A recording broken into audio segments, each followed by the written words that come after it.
Meus queridos, aulinha nova para nós hoje. Nós vamos trabalhar aí com o tema Revoluções Burguesas, né?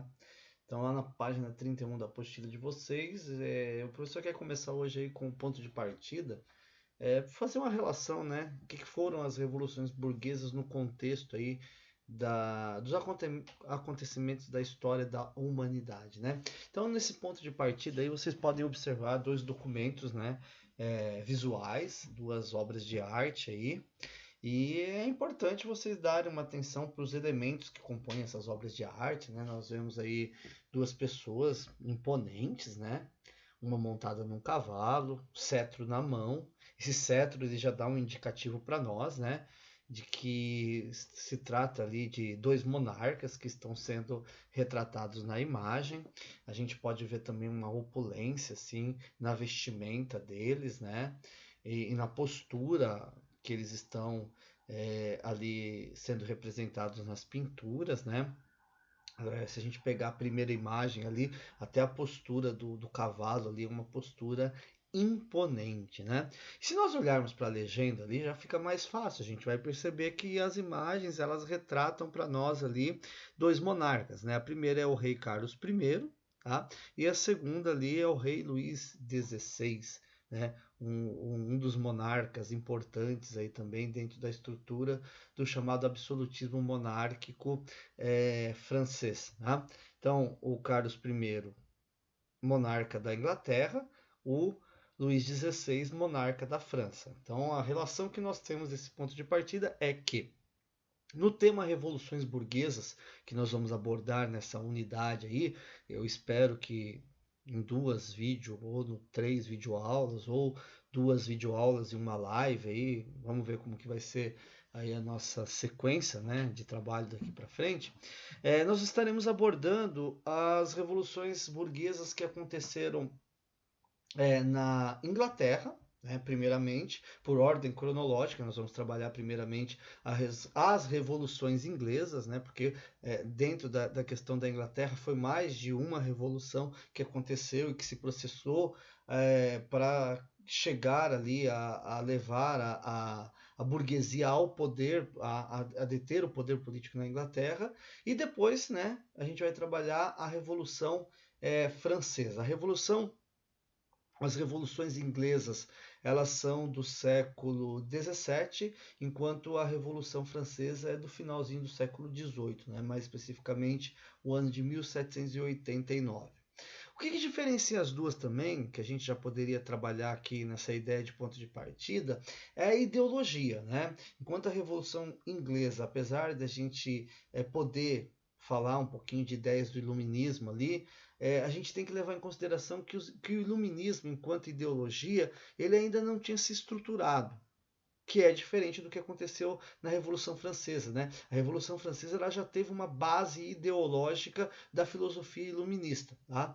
Mas enfim, o saldo final dos dois processos revolucionários aí, ou né, o percurso dos dois processos revolucionários que nós vamos analisar aí, é exatamente o mesmo, né? É aquele momento onde uma classe que até então era colocada de lado, não tinha aí poder de participação nas decisões políticas, eles acabam, através do processo revolucionário, ascendendo ao poder. Tá? Então as revoluções burguesas aí do século XVII, século XVIII, sejam elas aí carregadas ideologicamente pelo iluminismo ou ainda né, não tendo aí essa base ideológica, mas tendo elementos que posteriormente nós podemos classificar aí como elementos do iluminismo, lançaram as bases daquilo que é a chegada da burguesia ao poder. Tá? Então, quando a gente, historicamente falando, se a gente for levar em consideração como que o poder econômico ele conseguiu também ascender ao poder político nas sociedades, tá? A gente tem que trabalhar com a ideia do iluminismo, a gente tem que trabalhar com a ideia das chamadas revoluções burguesas que aconteceram. Tá? Então, enfim, Isso aí seria um comentário inicial que o professor queria fazer com vocês. Se a gente for pensar ali um pouquinho também no ponto de partida, vale a pena a gente destacar alguns elementos ali, né? São obras do Van Dyck e do Calet, né? Que retratam reis que perderam a vida em processos revolucionários que tinha como objetivo o fim do antigo regime e de todas as extravagâncias da nobreza. Retome os conhecimentos anteriormente estudados sobre o antigo regime e responda às questões a seguir. Então, antigo regime já é algo que nós estudamos em conteúdos anteriores, né? O que foi o antigo regime? O que foi? Pergunta ainda que não tem resposta, né? Tem sim, claro que tem, porque nós estamos aqui e vocês já elaboraram uma resposta aí na cabeça, né? Vamos verbalizar aqui, o professor verbaliza aqui rapidinho, né? O antigo regime é o absolutismo monárquico, né? Aquele sistema de governo que predominou, né, em grande parte aí do chamado período aí da era moderna, né? E que ele se caracteriza pela centralização dos poderes nas mãos de uma única pessoa. Quem era essa única pessoa? Os monarcas, os reis. Qual que foi a participação das camadas mais populares nas decisões políticas e econômicas durante o antigo regime? Nenhuma, né? Nenhuma participação. O antigo regime ele foi marcado pela centralização do poder e das decisões nas mãos dos monarcas, sejam elas decisões políticas ou decisões econômicas, né? Uma das tônicas, por exemplo, né, do mercantilismo foi exatamente aí a ideia de que o monarca interferia nos assuntos econômicos através da concessão de monopólios. Não havia aí, né, a possibilidade de uma livre concorrência, né, uma lei da oferta e da procura, que foi a tônica que o liberalismo econômico, dentro do movimento iluminista, ele acabou desenvolvendo aí como um elemento aí de contestação a essa política econômica centralizadora do mercantilismo, tá? E nesse fluxo, quando a gente pensa nessas camadas mais populares aí, lógico que a gente vai pensar em pessoas mais pobres, mas a gente também pode colocar aí a burguesia. Por quê? Porque durante o tempo aí da Baixa Idade Média, durante a formação das monarquias nacionais, né, a burguesia ela não teve vez, ela não teve voz. Tá? E o lance bem interessante aqui que o professor gostaria de destacar para vocês e deixar aí como um elemento de pensamento é em relação à ascensão dos monarcas absolutistas e ao declínio do absolutismo monárquico. Né? As duas situações ocorreram com a participação da burguesia. Tá? Se a gente voltar aí, se a gente tentar relembrar lá, quando a gente estuda a formação das monarquias nacionais, nós vamos perceber que a burguesia ela se aliou aos reis no sentido de promover uma centralização do poder, né, que estava fragmentado em vários feudos, e isso não representava aí algo relevante para a burguesia naquele momento, então eles se aliaram aos reis no sentido de uma centralização, porque essa centralização iria trazer ali uma unificação de pesos e medidas, de impostos, de elementos que favoreceriam o desenvolvimento da burguesia. Tá? E de fato isso aconteceu, houve essa aliança do rei e da burguesia. Só que com o passar do tempo, essa burguesia que se consolidou fortemente, né, se tornou uma elite econômica forte, também desejava ter aí, ou passou a desejar ao longo do tempo aí, desejar uma participação maior na política. Tá? E foi esse anseio por essa participação maior na política que levou mais uma vez o mesmo grupo social que apoiou a centralização do poder, a passar a criticar essa centralização do poder e querer aí ter um espaço de atuação política. Tá? Então, a burguesia ela vai atuar nas duas situações e a gente vai entender que no antigo regime, não só as camadas mais populares elas não participavam das decisões políticas e econômicas, a própria burguesia, tá? Que era a elite econômica, também não participava, e é em virtude dessa não participação que eles acabaram aí desenvolvendo, né, encabeçando, né, essa ideia aí das revoluções, né, que tinham como objetivo a retirada do poder dos monarcas, né, ou a manutenção de um regime monárquico, mas um regime monárquico que estivesse aí submetido a uma constituição, né, uma plantação de uma monarquia constitucional. Ou seja, né, o grande anseio da burguesia nas revoluções que aconteceram, seja nas revoluções inglesas ou na Revolução Francesa, era extinguir o antigo regime, era acabar aí com essa centralização do poder e abrir um espaço para que eles pudessem também atuar aí dentro das questões políticas, certo? Valeu? Então isso aí seriam uns elementos que a gente tem que pensar no chamado ponto de partida. Vamos desenrolar um pouquinho aqui, o professor ele, né, trabalhou bastante essa ideia aí, então acho que está na hora da gente desenrolar um pouquinho. Então, eu apresento para vocês primeiro dentro aí da chamada crise do antigo regime, crise do absolutismo monárquico, naquilo que nós podemos chamar também, que a apostila chama a unidade para vocês aí de revoluções burguesas, a Revolução Inglesa, que eu também posso trabalhar com a ideia de as revoluções inglesas. Por quê? Porque foi mais de um movimento, né? Foram alguns movimentos que culminaram aí nessa transformação política e nesse declínio aí do absolutismo monárquico ou do antigo regime no território inglês, tá?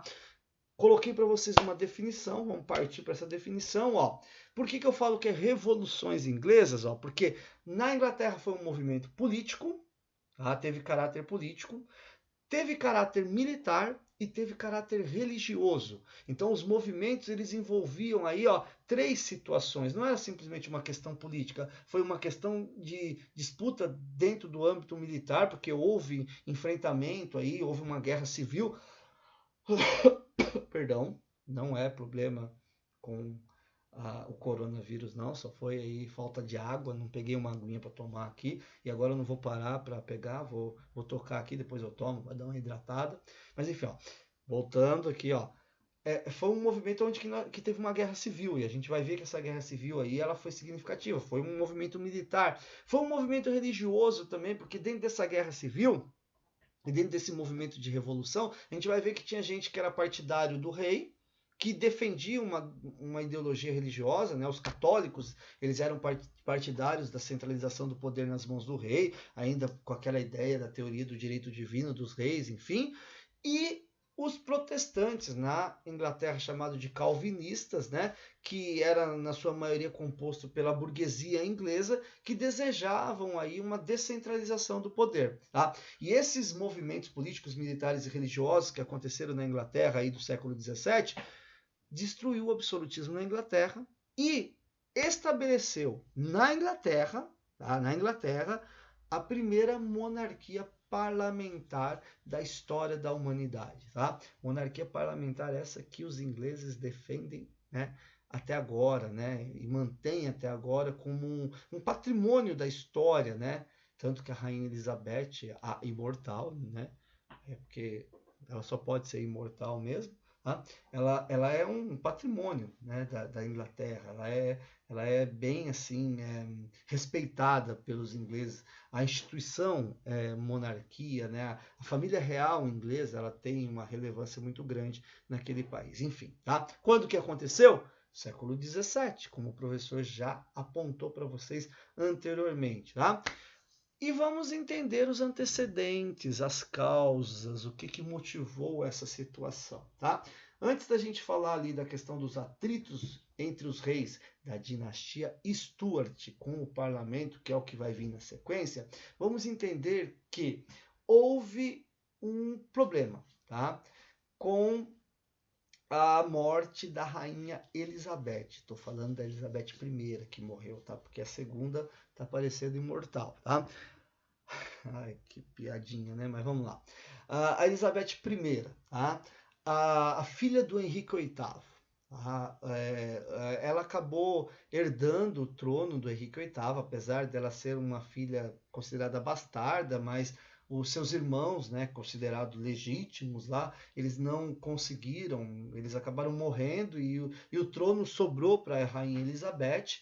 Ela consolidou o absolutismo, né, que o rei e o Henrique VIII havia né, estabelecido na Inglaterra com a implantação do anglicanismo, enfim. Só que dentre essas disputas políticas que aconteceram no reinado da Rainha Elizabeth, ela acabou não constituindo família, tá? Até existe assim um certo mito que a Rainha Elizabeth I, ela ficou conhecida como a Rainha Virgem, tá?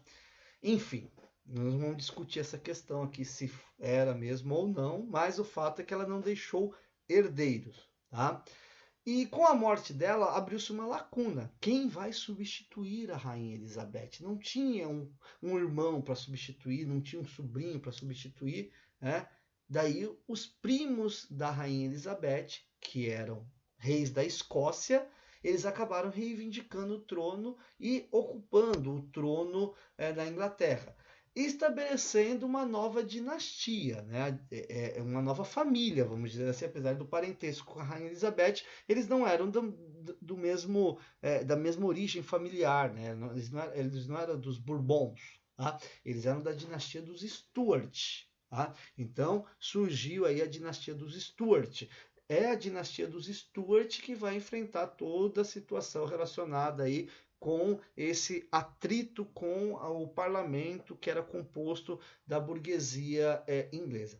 Vale destacar para vocês também, né, que apesar de todo o caráter do absolutismo do Henrique VIII e da Elizabeth, né, desde o século XIII, a Inglaterra ela já tinha um documento, né, Declaração dos Direitos, que a gente vai ouvir falar nela posteriormente também, né, uma Bill of Rights, né, que foi estabelecido pelo rei João, que tinha a alcunha João sem terra. Ele estabeleceu um documento, né, se comprometendo a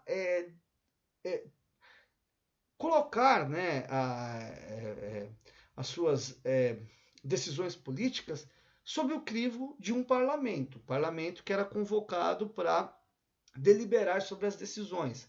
O Henrique VIII e a Elizabeth, eles acabaram meio que dando uma colocadinha de lado nesse parlamento, não negaram o parlamento, e o grande problema dos Stuart foi exatamente que eles quiseram realmente restabelecer um absolutismo monárquico na Inglaterra, dissolvendo de vez o parlamento. Isso provocou um choque entre esse grupo, né, a burguesia inglesa, que pela documento lá do João Sem Terra tinha vez e voz através do parlamento, certo? Bom, uma dicasinha de filme, eu tô cheio de dica de filme para vocês, né? Tem um filme chamado Elizabeth, tá? Que é um filme bem legal. Eu acredito que nas mídias aí digitais não é difícil de encontrar esse filme chamado Elizabeth, que é uma boa pedida, né? Para se conhecer um pouquinho, né, da história, da biografia dessa rainha aí que foi bem emblemática, mas que foi aquela que consolidou o absolutismo monárquico na Inglaterra, que vivenciou, né, vamos dizer, o auge do absolutismo. O Henrique VIII e a Elizabeth vivenciaram o auge do absolutismo inglês. Enfim, fica uma dica aí para vocês assistirem aí esse filme, tá? Questões factuais agora referentes aí ao choque entre os reis da dinastia Stuart com o parlamento. Tá? Então, o primeiro que teve esse choque foi o rei Jaime I, governou entre 1603 e 1625. Ele teve um apoio por parte de grupos na Inglaterra na reivindicação do trono, né? Senhores feudais, a igreja anglicana, a própria alta burguesia apoiou, né, essa chegada do Jaime I ao poder, só que ele já chegou ao poder enfrentando uma oposição. Essa oposição estava na figura dos membros do parlamento. E os membros do parlamento, eles tinham ali grupos que apoiavam aí o parlamento, né, nesse enfrentamento contra o rei Jaime I, o escocês que estava assumindo o trono na Inglaterra. Quem que apoiava o parlamento? A pequena e a média burguesia, a nobreza mercantil, né, os nobres que eram ligados à questão do comércio, e os burgueses que seguiam aí a ideia do calvinismo, né, os puritanos. Tá? A chegada do Jaime I já coloca para nós aí uma cisão, uma divisão, uma ruptura dentro da sociedade inglesa aí do século XVII. Grupo que apoiava o rei e grupo que apoiava aí o parlamento. E o rei, no sentido, né, de implantar as suas ideias do absolutismo, ele acaba empreendendo uma perseguição bastante significativa a esse grupo que defendia o parlamento e também uma perseguição bastante significativa, né, aos grupos religiosos que eram opostos aí à religião, digamos assim, oficial da Inglaterra, que era o anglicanismo. Os católicos e os puritanos eles passaram a ser perseguidos. Tá? Nessa consolidação de poder e também no sentido de fazer uma unificação dos territórios da Escócia com a Inglaterra, o Jaime I ele necessitava de recursos monetários. Tá? E em virtude disso daí ele fez uma proposta de aumento de impostos que não foi aceito pelo parlamento inglês e esse foi um motivo perdão mais uma vez, esse foi um motivo que levou o Jaime I aí a dissolver o parlamento. E aqui as coisas começam a ficar bem conflitantes. Né? Entre 1614 e 1622, o parlamento inglês ele deixou de existir literalmente. Né? E isso daí só fez aumentar aí a oposição ao Jaime I. Jaime I ele foi substituído em 1625 pelo seu filho, o Carlos I. Tá? Detalhezinho, galera, ó, vamos na ordem, ó, Jaime I e Carlos I, tá? Depois a gente vai ter esses mesmos nomes se repetindo mais à frente, mas são outros personagens que repetem o mesmo nome, tá? Mas então, ó, Jaime I e agora o Carlos I, que governa entre 1625 e 1649, tá?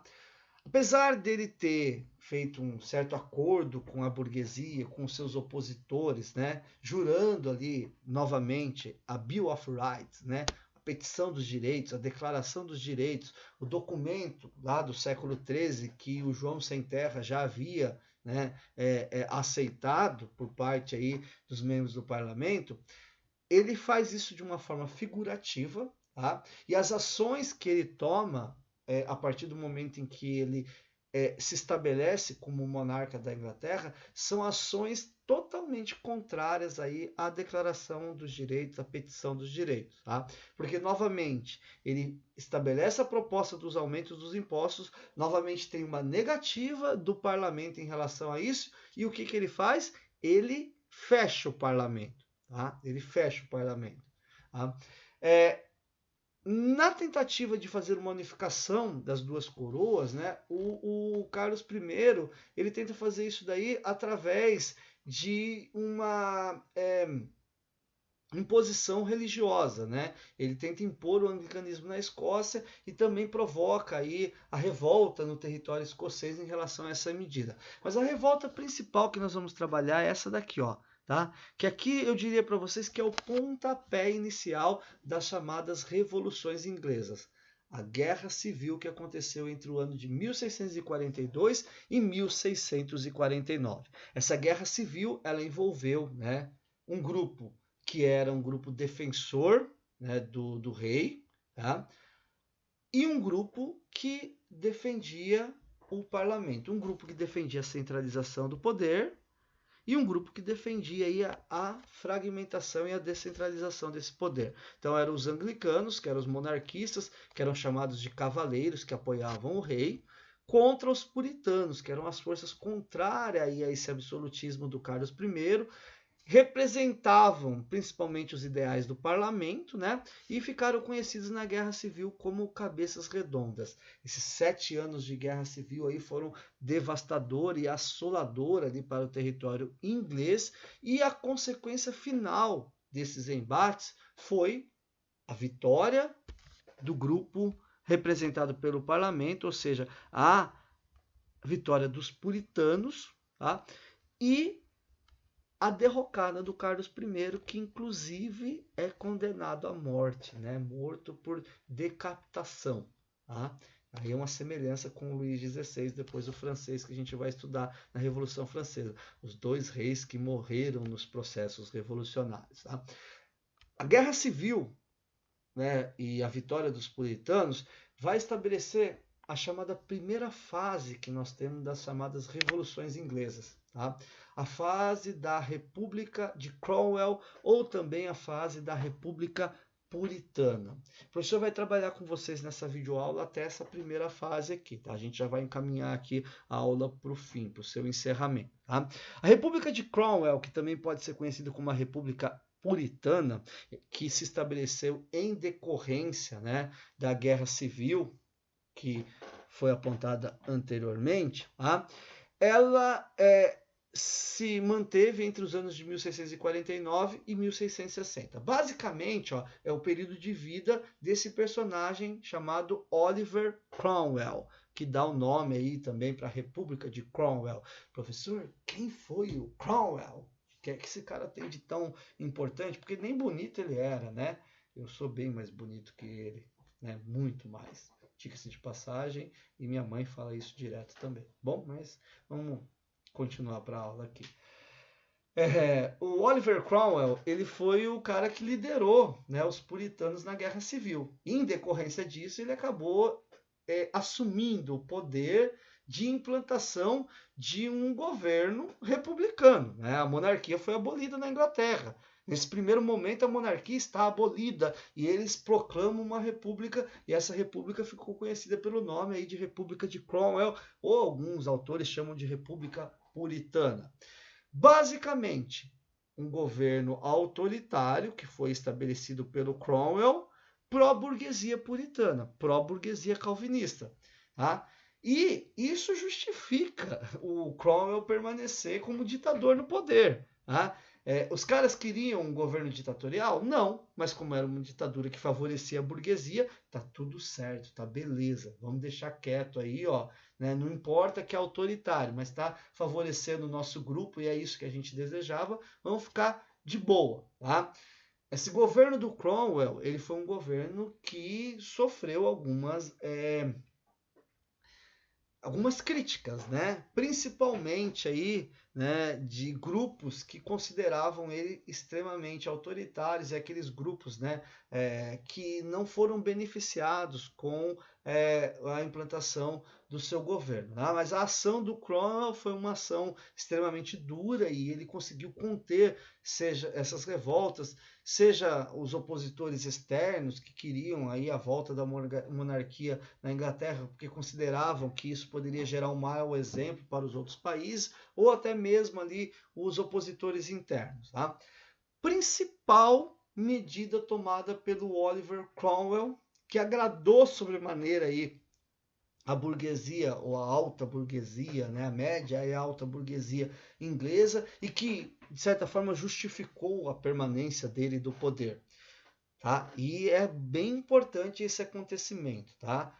O estabelecimento do chamado Atos de Navegação, que foi estabelecido no ano de 1650. O professor literalmente vai ler ali, depois a gente comenta um pouquinho para deixar um pouco mais entendível essa situação. Ó. Através dos atos de navegação estabelecidos em 1650, se tornou uma obrigação, uma lei, de que somente os navios ingleses transportariam mercadorias inglesas ou de outros países para a Inglaterra. Em caso de venda para a Inglaterra, então se algum país vendesse para a Inglaterra, só os navios do país de origem do produto estariam autorizados a entrar na Inglaterra. Tá? Trocando por miúdos. O que o ato de navegação ele quis fazer? Ele quis anular a Marinha Mercante Holandesa, né? Tirar a Marinha Mercante Holandesa da disputa pelos mercados consumidores da Europa e, de certa forma, favorecer aí as burguesias inglesas, porque eles acabavam ganhando tanto na venda ou na compra do produto, quanto no transporte. Então, qualquer país que comprasse da Inglaterra teria que pagar o frete para os ingleses transportarem o produto até aquele país. Não podia pagar o frete para a Holanda, por exemplo. E quando os ingleses compravam mercadoria de outros países, o que os ingleses estabeleceram através, o que o Cromwell estabeleceu através do ato de navegação? Fizemos uma compra de mercadorias, hipoteticamente falando, compramos mercadoria de Portugal. Bom, os portugueses, vocês venderam para nós, vocês têm como transportar? Não, nós não temos como transportar. Então, nós, Marinha Mercante da Inglaterra, vamos transportar e vamos ganhar por esse transporte que nós estamos fazendo. Então eles acabavam ganhando uma vez aí no transporte das mercadorias, tá? Seria mais ou menos aqui esse lance aqui, né? Ó. O navio, né, de outro país, ele poderia levar a mercadoria para a Inglaterra e somente navios ingleses poderiam levar mercadorias para outro país. Não podia ter aqui, ó, um intermediário. Esse intermediário que o professor colocou nessa imagem aqui, quem que é? A Marinha Mercante Holandesa, né? A Marinha Mercante Holandesa que eles queriam anular, tá? Se estabeleceu uma guerra contra a Holanda, né? Os holandeses eles acabaram guerreando com os ingleses entre os anos de 1652 e 1654. A Inglaterra ela venceu essa disputa e essa guerra contra os holandeses e acabou estabelecendo aí uma supremacia naval, que até então era da Marinha Mercante Holandesa, e isso, né, teve como consequência, né, os atos de navegação trouxe como consequência para a Inglaterra o desenvolvimento da marinha e do capitalismo inglês, tá? Por causa dos ganhos com o transporte das mercadorias também. O Oliver Cromwell, em decorrência disso daí, tá, ele conseguiu consolidar ali o seu governo autoritário, o seu governo ditatorial, porque ele se nomeia o Lorde Protetor da Inglaterra e com isso, né, não houve possibilidade de sucessão. Tá? Ele morre em 1658, tá? O filho dele acaba herdando o seu governo, né, o Ricardo Cromwell, só que ele não tinha a mesma habilidade, ele não teve o mesmo carisma com o pai, ele acabou enfrentando uma oposição por parte da burguesia, tá? Enfrentou uma nova guerra civil no país, tá? E a derrota do Ricardo Cromwell acaba reconduzindo a Inglaterra a estabelecer novamente um governo monárquico. Então os monarquistas eles retornam ao poder na Inglaterra. Nós vamos para um outro momento da Revolução Inglesa, uma outra fase da Revolução Inglesa, tá? Que é a restauração monárquica. Só que, em virtude do nosso tempo de aula aqui, né, já estamos excedendo o que seria aí estabelecido para a nossa videoaula, o professor vai deixar a restauração monárquica e a última fase da Revolução Inglesa para a nossa próxima videoaula. Acredito que em duas aí a gente completa essa unidade e a gente tem a oportunidade de debater outras coisinhas mais. Certo, galerinha?